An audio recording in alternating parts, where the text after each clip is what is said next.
Hello, bienvenue à tous sur la chaîne, j'espère que vous allez bien. Le soleil est revenu ici, donc j'en profite pour tourner un petit point lecture. Alors je tourne d'autant plus que les points lecture, j'ai tendance à les faire traîner. Et j'accumule des lectures et je me dis, tu vas parler de lecture, tu vas avoir oublié plein de choses. Je me suis posé la question à un moment de savoir si je tournais pas quelques points lecture par moment après et les mettre en montage.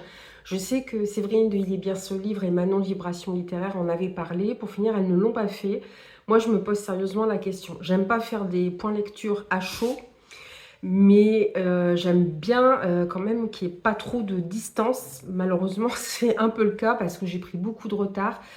C'est pour ça aussi que je suis passée à 2 vidéos par semaine parce que sinon, j'arrivais pas à faire, à mettre tout ce que je voulais mettre en vidéo, même si c'est un peu chronophage, c'est quand même pas mal.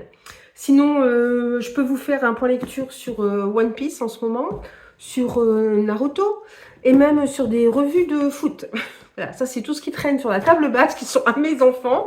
Je suis à peine à la place de mettre mes livres, mais voilà, je suis contente qu'ils se mettent de plus en plus à la lecture. Et voilà, et moi je ne suis pas anti-manga, donc ça me plaît bien.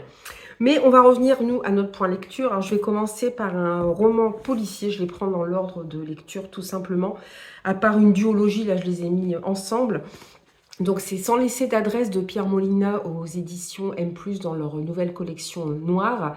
Alors là, on va suivre un parcours un peu particulier parce qu'on va débuter de la fin, c'est-à-dire qu'on va assister à la mort de Nicolas Verlet, à son suicide tout simplement. C'est un auteur à succès qui vit au Canada. Il est marié, heureux en ménage, il a un fils qui est plus âgé qui vit en France. Et il laisse une lettre à l'attention de son épouse et de son éditeur, qui est aussi un de ses meilleurs amis. Et on va remonter dans le passé pour comprendre son geste.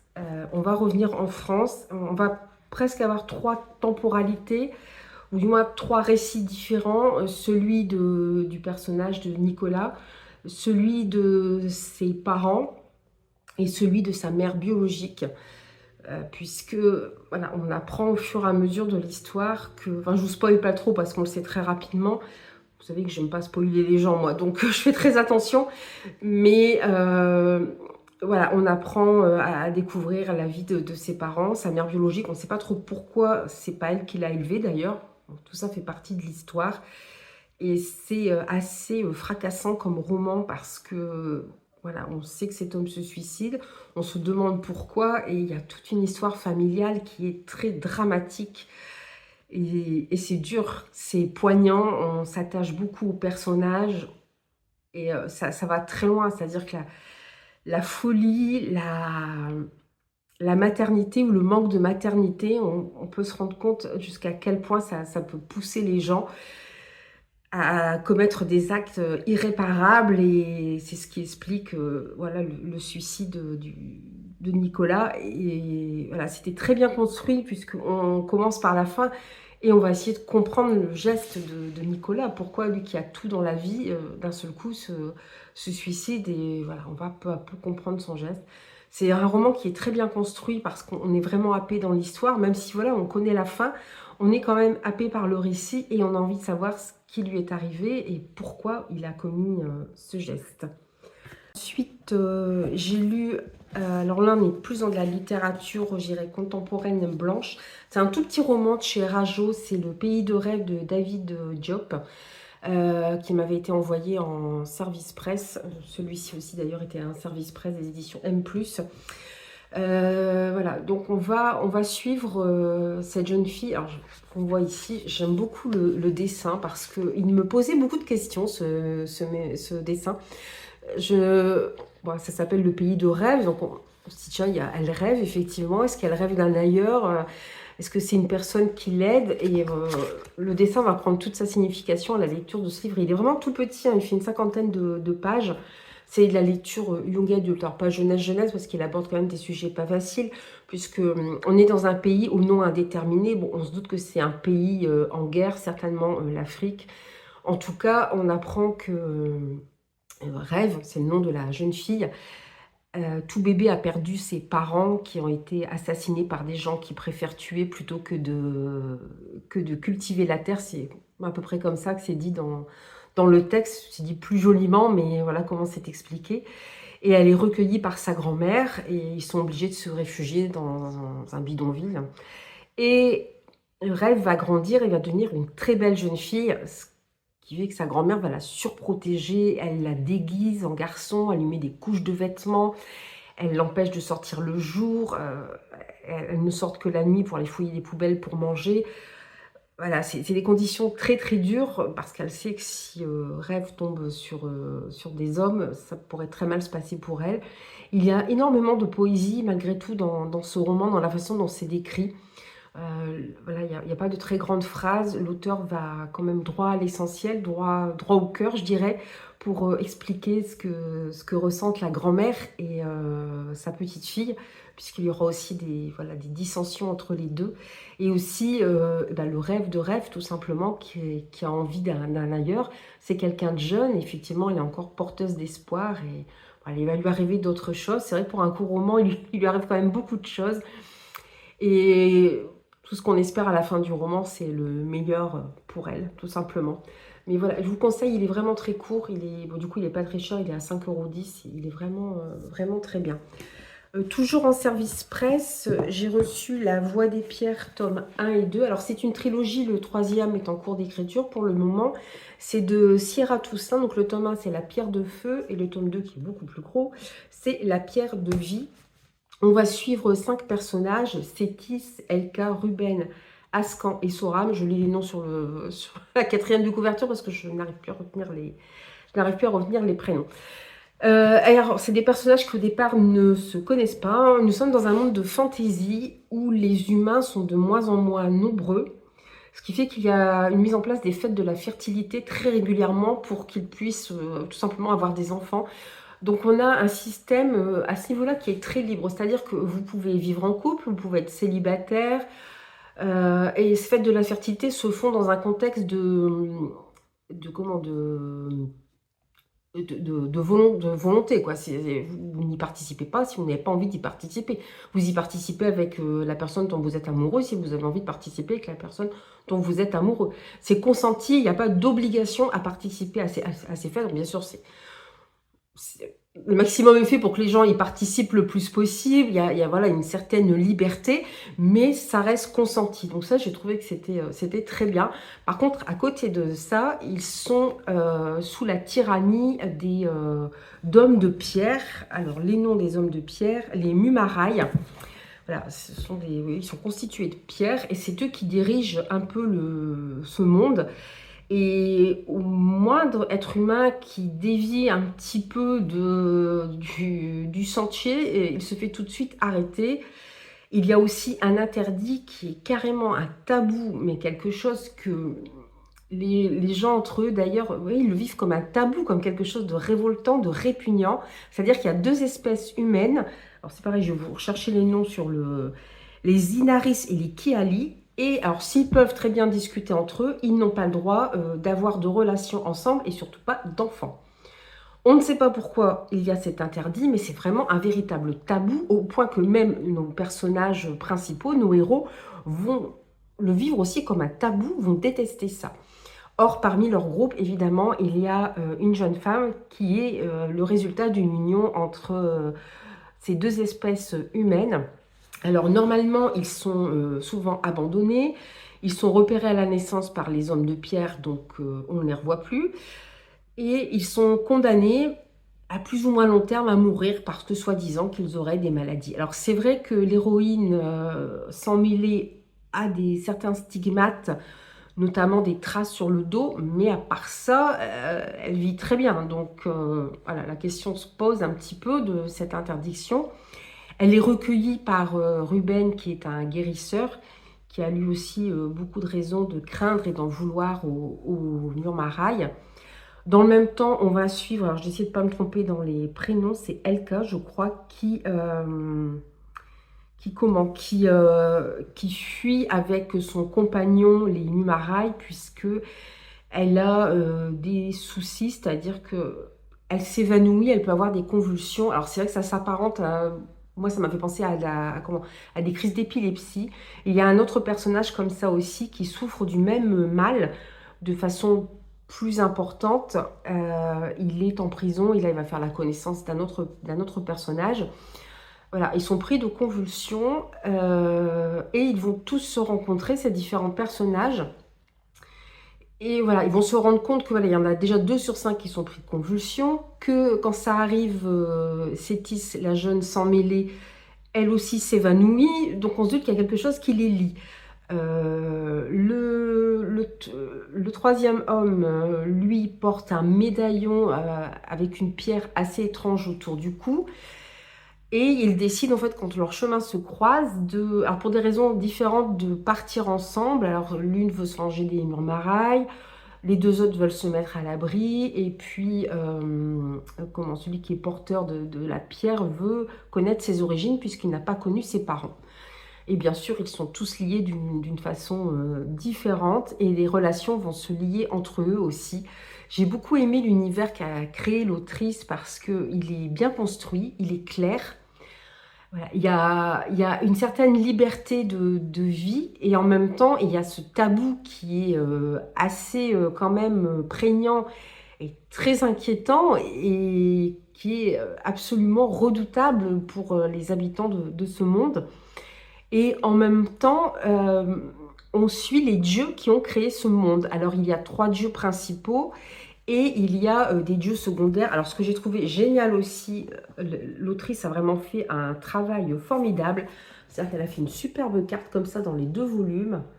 Elle est magnifique, cette carte. Ça me permet de reconnaître les lieux. Puis vous avez voilà, entouré comme ça vous voyez bien les lieux où voyagent nos différents personnages. Et vous avez en plus un petit glossaire comme ça, assez simple, avec les différents dieux et leurs symboles. Et je trouve ça vraiment génial. Ça permet de s'y retrouver parce que on va, entre les chapitres, on va suivre les dieux, ils vont parler entre eux.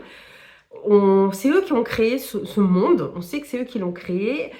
On sait petit à petit comment se sont créées les choses, parce qu'au départ, il n'y avait pas d'être humain, par exemple. Comment se sont créées les choses, qui a fait quoi, qui a créé les dieux secondaires et dans quelle optique, et ce qu'ont fait les dieux secondaires pour rajouter des choses à ce monde.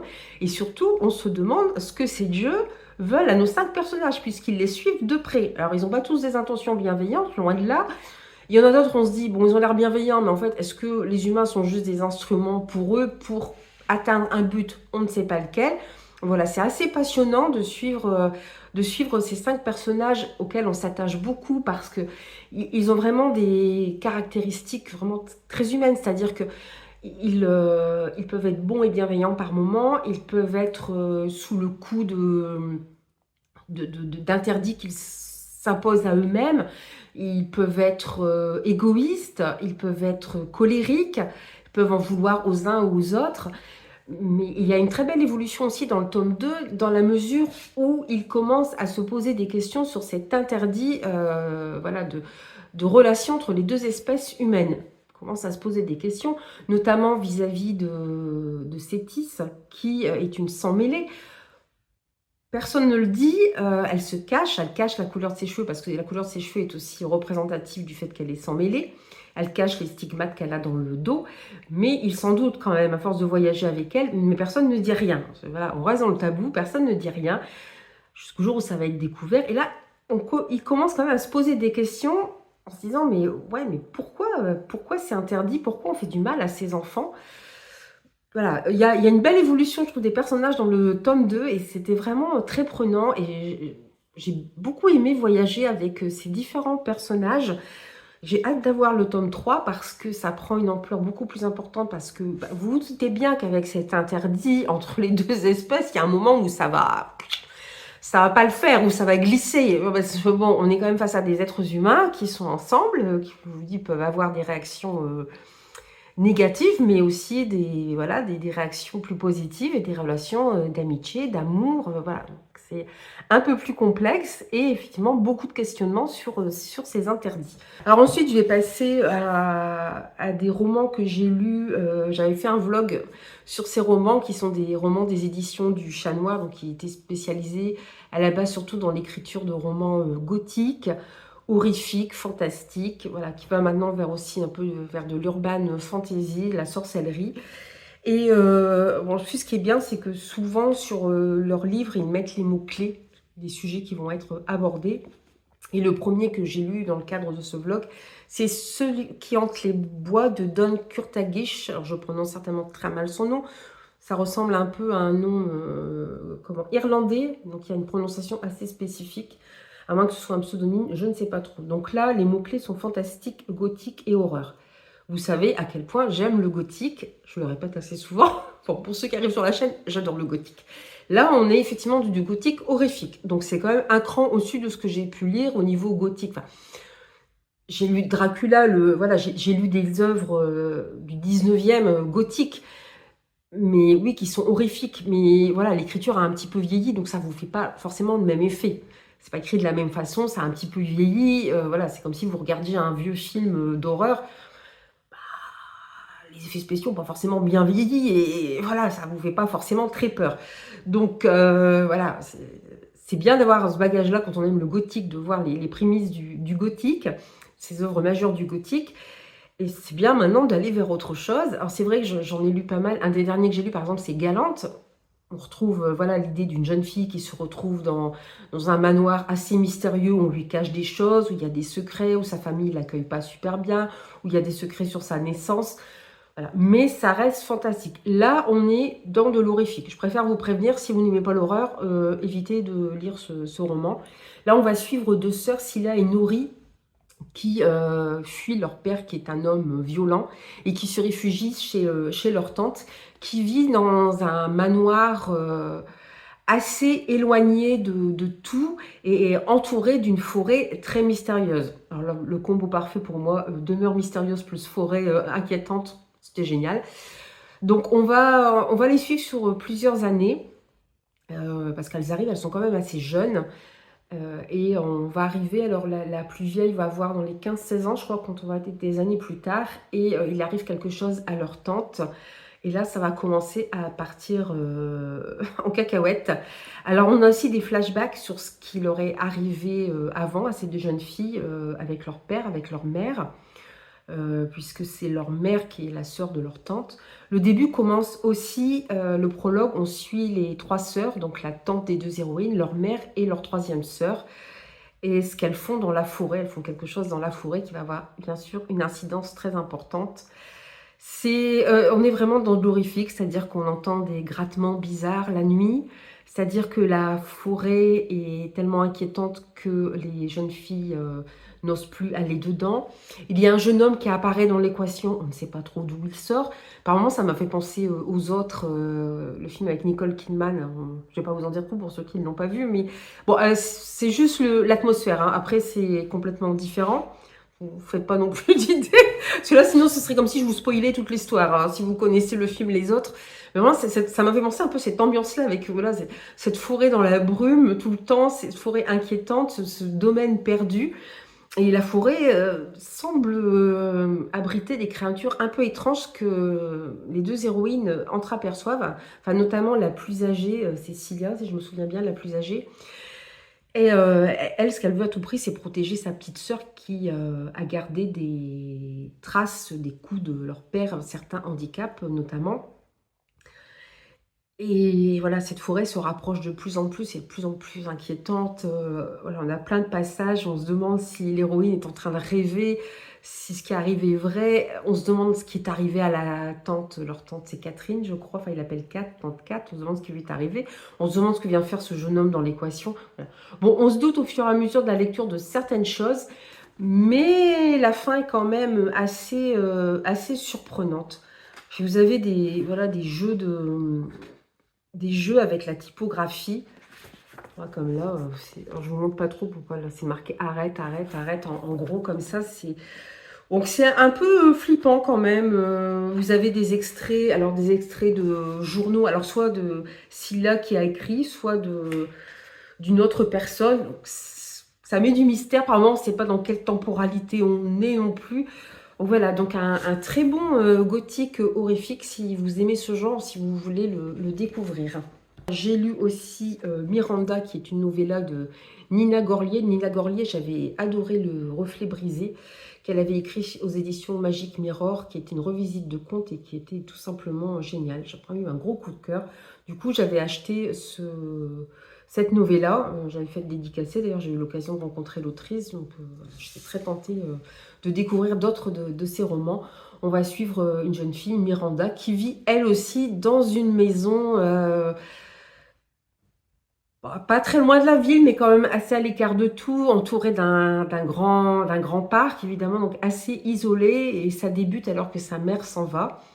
Et Miranda reste seule jusqu'au jour où une famille s'installe à son tour dans cette demeure. Alors, on comprend très vite qu'il en est du personnage de Miranda. Ça se comprend, je ne vais pas vous le dire, mais ça se comprend très vite. C'est les relations qu'elle va entretenir avec les gens de cette famille, et notamment avec le jeune homme de cette famille. Miranda est une jeune fille qui est très peu sortie de chez elle, donc évidemment, elle tombe sous le charme de ce jeune homme qui a l'air libre, qui a tout pour plaire, qui quelque part s'ennuie aussi un petit peu enfermé dans cette maison, un peu loin de tout. Donc voilà, il y a quelque chose qui s'instaure entre eux, un certain lien. Je ne vais pas vous en dire trop parce que vous voyez, c'est très court, donc ce serait dommage de vous spoiler l'histoire. Mais voilà, on reste encore une fois dans du gothique. Je ne vais pas vous donner les deux autres mots-clés, j'ai pas envie. je déteste spoiler les gens, donc, mais voilà, on reste dans du gothique toujours fantastique. Hein, là, il y a la part de fantastique qui est très très présente, puisqu'on là, on devine quand même les choses assez rapidement. C'est plus la relation qui est intéressante, et le pourquoi du comment c'est arrivé, pourquoi c'est arrivé, et, voilà, et pourquoi Miranda est là. Et puis, le dernier dont je vais vous parler aujourd'hui, c'est toujours aux éditions du Chat Noir. C'est Tragique Circus. Là, on va partir dans un autre genre. C'est pas tout à fait c'est pas du gothique, puisque on n'est pas dans une maison mystérieuse, mais ça peut quand même s'apparenter à du gothique dans le sens où on se retrouve dans un cirque. Donc, effectivement, une fois que les rideaux sont... Enfin, le chapiteau est fermé, le rideau, le spectacle est fini, les rideaux sont tombés. Qu'est-ce qui se passe dans ce cirque assez étrange? Catalina, qui fait partie des gens du voyage, a demandé à s'installer avec ces gens du cirque. Elle vivait avec sa grand-mère. Elle parcourait le monde dans leur roulotte avec sa grand-mère. Elles sont toutes les deux guérisseuses. Elles connaissent les plantes. Elles sont capables de prédire l'avenir. Donc, elles gagnaient leur vie comme ça. Et si sa grand-mère était quelqu'un de très sociable, Catalina est quelqu'un de très discret, très renfermé, qui ne va pas facilement vers les autres. Donc, quand sa grand-mère décède, elle se retrouve un peu seule au monde et un peu perdue. Donc, elle demande au directeur de ce cirque d'intégrer ce cirque, si elle le peut. Alors, le directeur d'emblée ne nous est pas sympathique, parce qu'on voit bien qu'il attend un paiement en nature de la part de Catalina. Donc, voilà, harcèlement. Les personnages aussi, les gens qui sont dans le cirque, on a l'impression qu'ils ont tous des choses à cacher. On a un vieil homme, enfin c'est le clown, mais en dehors des moments où il fait son numéro, il est toujours d'une tristesse incroyable et il reste enfermé dans sa roulotte. On a une jeune fille qui est acrobate, qui marche sur une corde en fait. Et pour quelqu'un de si jeune, elle a un talent incroyable qui demanderait des années d'entraînement. On va comprendre pourquoi après. On va suivre un homme aussi qui est... Alors ça, c'est le truc qui me fait flipper, moi. Les mecs avec bon, c'est souvent des hommes plus que des femmes, qui ont des pantins, vous savez, qui sont ventriloques. Ça me fout les boules, leurs marionnettes de ventriloques. J'ai horreur de ça. Je me demande si ça ne revient pas d'une rediffusion.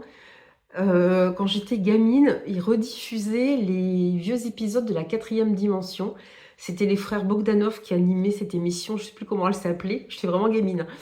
C'était le samedi après-midi et il y avait une histoire comme ça avec un ventriloque, c'était horrible. Donc je crois que ça m'a marqué, et du coup je ne supporte pas... Autant les clowns, ça me fait pas trop d'effet, même avec ça de Stephen King. Enfin si, c'est quand même horrifique, mais voilà, ça va, je peux supporter. Le voir un clown, ça ne me dérange pas. Mais les pantins de ventriloque, les marionnettes de ventriloque, beaucoup moins déjà. Donc il me fait un fou un peu les boules, d'autant que quand il parle toujours par le biais de sa marionnette, quoi. Jamais directement, donc c'est un petit peu perturbant. Voilà, donc il y a plusieurs personnages comme ça, et on se doute qu'il y a des choses pas très claires concernant ce cirque. Dans le même temps, on va suivre le parcours d'un homme qui, qui va tomber amoureux d'une jeune femme. Le problème, c'est que lui est de basse extraction, alors qu'elle, elle est de la bourgeoisie. Je pense que le livre se situe à peu près début XXe siècle. Donc, évidemment, c'est un petit peu compliqué. Je ne vais pas trop vous en raconter, parce qu'encore une fois, c'est un livre assez court. Donc, le but, c'est pas de vous en dire trop pour vous gâcher l'histoire. Mais c'est... Voilà, on voit toute son histoire. Alors, on se demande où ça va nous mener. Voilà, il y a tous ces personnages. J'ai oublié de vous parler aussi d'un personnage important qui est le monstre du cirque, hein, la créature de foire, comme on en voyait beaucoup à cette époque, qui est quelqu'un de complètement défiguré. Voilà, donc on va suivre. Alors on se demande ce que vient faire le couple dans cette histoire. Apparemment, ça m'agaçait même un peu. J'ai dit, qu'est-ce qu'ils viennent faire là-dedans? Alors on se doute qu'ils vont avoir un lien, hein, mais on se demande lequel. Et voilà, il y a une partie de fantastique. Le fantastique n'est pas... est assez discret dans ce roman-ci. C'est pas la partie la plus importante, mais c'est quand même présent, et il y a une atmosphère assez pesante, parce qu'on sent qu'il y a plein de secrets, il y a plein de non-dits. Il y a ce directeur qui est tout simplement horrible, et Catalina qui se retrouve là-dedans, qui malheureusement met les pieds où il ne faut pas, qui commet des impairs parce qu'elle ne sait pas trop ce qui s'est passé au sein de cette sorte de famille. Voilà, c'est une atmosphère assez pesante quand même, et assez tragique. C'est vrai que la fin est assez tragique malgré tout. Mais encore une fois, même si j'ai préféré, je pense, les deux autres, c'est resté une très bonne lecture, parce que j'aime bien ce genre d'ambiance pleine de secrets, où des gens vivent un peu en vase clos. Donc je vous laisse ici, je vous dis à très bientôt pour une nouvelle vidéo, et portez-vous bien, bye bye.